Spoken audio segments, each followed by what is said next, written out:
Hello everyone, welcome to Parkway education. आपका हमारे channel पे स्वागत है। हम लोगों ने अपनी पिछली वीडियो में डिस्कस किया था कि how humans are dependent on natural resources, और आज हम लोग उसी वीडियो का पार्ट 2 बना रहे हैं। अगर आप लोगों ने अभी तक वो वीडियो नहीं देखी है तो ज़रूर देखें। सीरीज से जुड़ी हुई बाकी की वीडियोस को भी ज़रूर चेक करें। और आज हम इस वीडियो में डिस्कस करने वाले हैं फॉरेस्ट भी जो है वो हमारे एक नेचुरल रिसोर्स हैं। ये हम अपने पिछली वीडियो में डिस्कस कर चुके हैं। देखिए, फॉरेस्ट जो है वो है बायोडाइवर्सिटी हॉटस्पॉट। बायोडाइवर्सिटी हॉटस्पॉट का मतलब क्या है कि अगर आप लोग वर्ड लें बायोडाइवर्सिटी, बायो का मतलब होता है लाइफ और डाइवर्सिटी का मतलब है वैरायटी। तो बायोडाइवर्सिटी का मतलब ये है कि इस अर्थ पे जितने भी लिविंग ऑर्गेनिज्म हमें देखने को मिलते हैं, चाहे वो बैक्टीरिया है, फंजाई है, प्लांट्स हैं, एल्गी है, एनिमल हैं, फिशेस हैं, बर्ड्स हैं, या हम खुद ह्यूमंस हैं, तो किसी एक कन्फाइंड जगह पे जितनी भी लाइफ की फॉर्म्स हम लोगों को देखने को मिलती हैं उसे बोला जाता है बायोडाइवर्सिटी। तो जो फॉरेस्ट है वो बायोडाइवर्सिटी हॉटस्पॉट है। इसका मतलब क्या है कि फॉरेस्ट में हम लोगों को बहुत ज़्यादा बायोडाइवर्सिटी देखने को मिलती है, और अगर हम लोगों ने फॉरेस्ट को अच्छे से मैनेज नहीं किया तो हो सकता है कि बहुत जल्दी काफ़ी सारी बायोडाइवर्सिटी जो है वो एक्सटिंक्ट हो जाए। और अगर बायोडाइवर्सिटी एक्सटिंक्ट हो गई तो उसके साथ ही हमारा जो इकोलॉजिकल बैलेंस है, नेचर का होम्योस्टेसिस है, वो भी ख़त्म हो जाएगा उसके साथ ही। और इकोलॉजिकल बैलेंस ख़राब होते ही जो लाइफ है वो अर्थ पे सस्टेन करनी मुश्किल हो जाएगी। इस तरह सारी की सारी लाइफ को बैलेंस करती है। इसे समझने के लिए आप लोग एक एग्जांपल लीजिए। अब मान लीजिए कि कोई एक कन्फाइंड जगह है, कोई एक पर्टिकुलर इकोसिस्टम है जहाँ पे प्लांट ईटिंग इंसेक्ट्स रहते हैं, और जो प्लांट ईटिंग इंसेक्ट्स हैं उनको बर्ड्स और फ्रॉग्स खाते हैं। और क्या हुआ कि किसी भी एक पर्टिकुलर रीज़न की वजह से, नेचुरल रीज़न की वजह से उस जगह से जितने भी फ्रॉग्स हैं वो सारे के सारे एक्सटिंक्ट हो गए, वाइप ऑफ हो गए।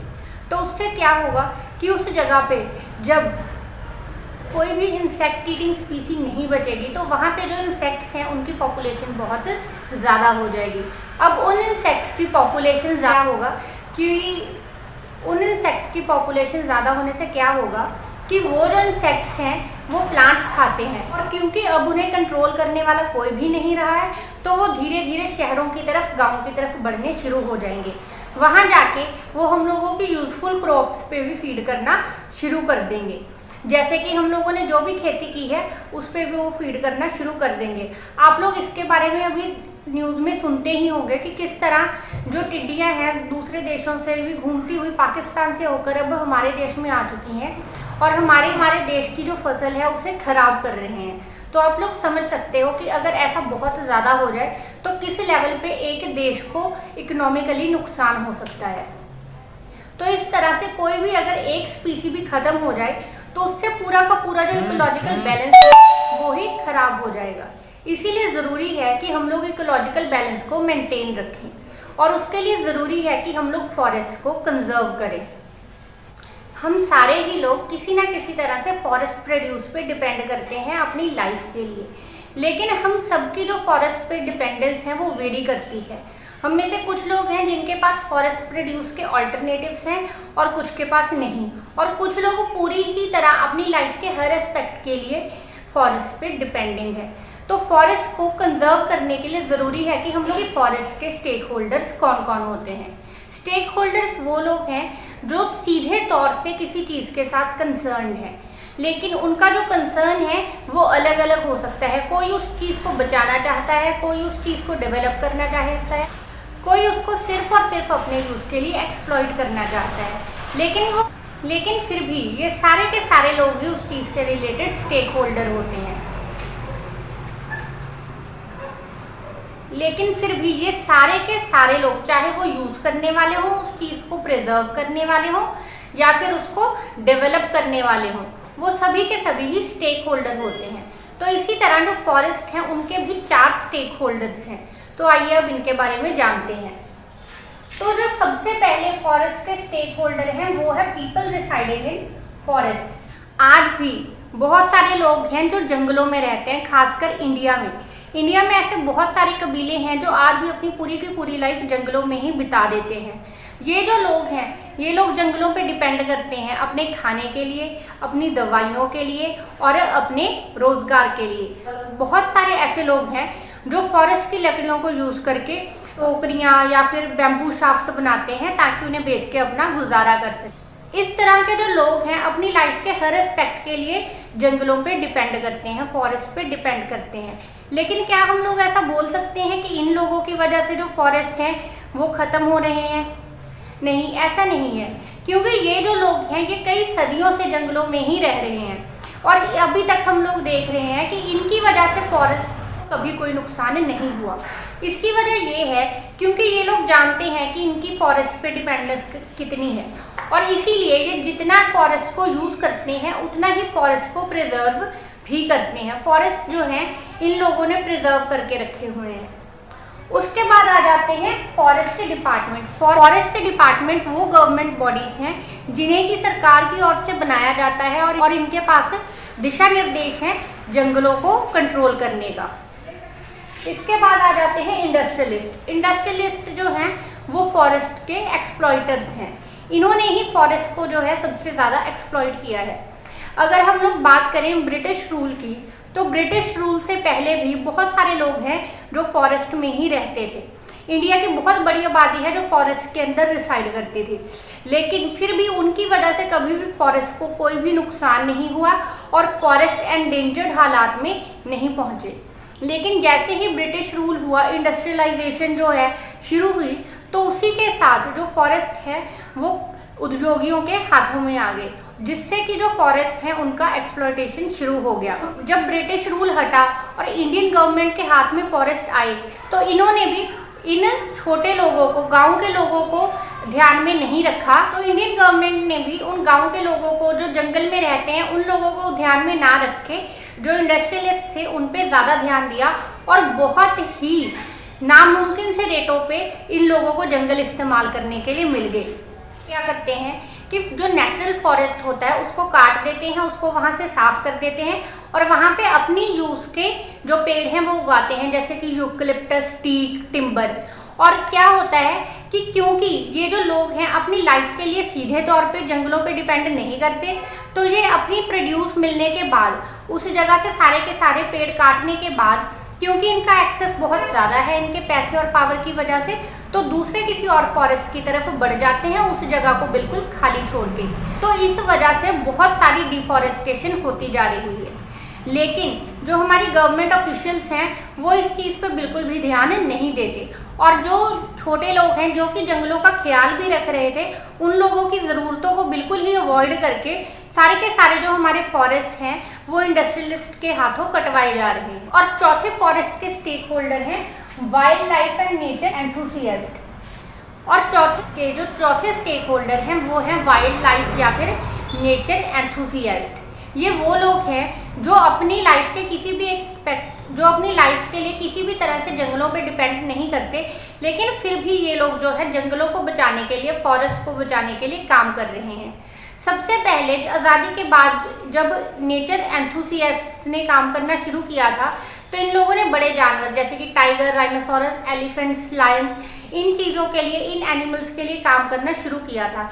लेकिन जैसे जैसे जो साइंस है उसमें एडवांसमेंट आती गई और लोग जागरूक हुए, लोगों को पता लगा कि सिर्फ जानवरों को बचाने से हम लोग उन्हें प्रिजर्व नहीं कर सकते। अगर हम लोग किसी भी एनिमल को बचाना चाहते हैं तो ज़रूरी है कि हम लोग उसकी नेचुरल हैबिटेट को बचाएं। तो इसीलिए अगर हम लोग एनिमल बायोडाइवर्सिटी को बचाना चाहते हैं तो ज़रूरी है कि हम फॉरेस्ट इकोसिस्टम को प्रिजर्व करें। इसीलिए जो वाइल्ड लाइफ एंथुसियास्ट थे या नेचर एक्टिविस्ट थे, इन्होंने एनिमल्स के साथ साथ जंगलों को बचाने के लिए भी कैंपेन्स शुरू कर दिए।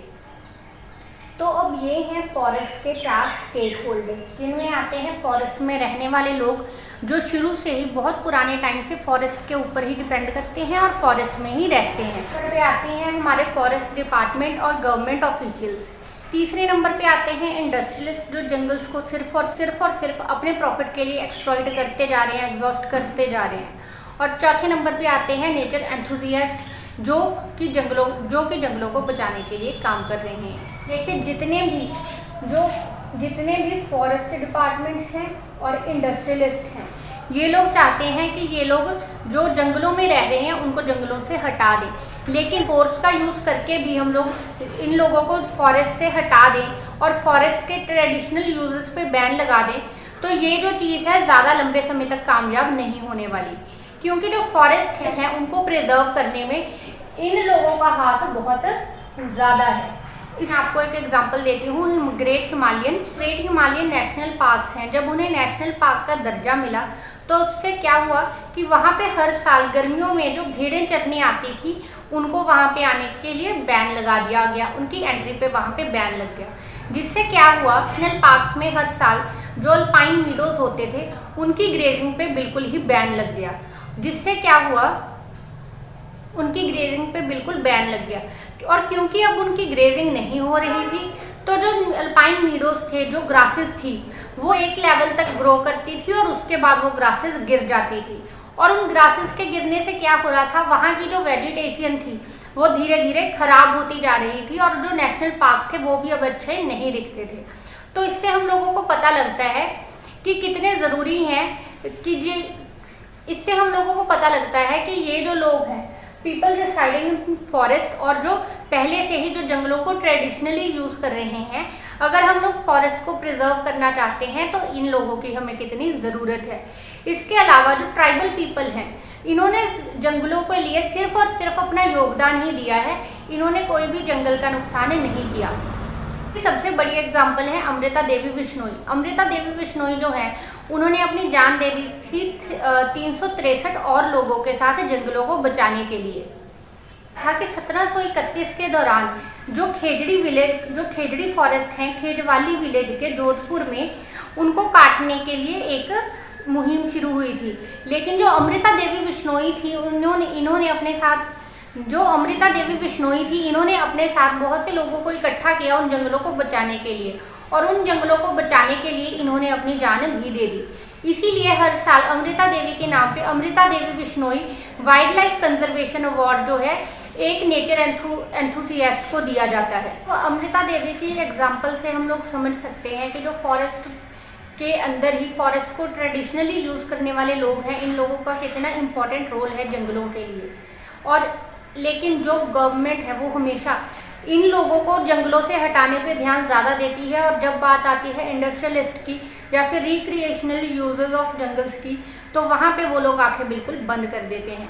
हम लोग क्यों नहीं सोचते कि जो इंडस्ट्रियलिस्ट हैं इनसे कितना नुकसान हो रहा है हमारे जंगल्स को, हमारे फॉरेस्ट को, और जो टूरिस्ट आते हैं रिक्रिएशनल पर्पसेस के लिए, इनकी वजह से क्या जंगलों को कोई नुकसान नहीं हो रहा?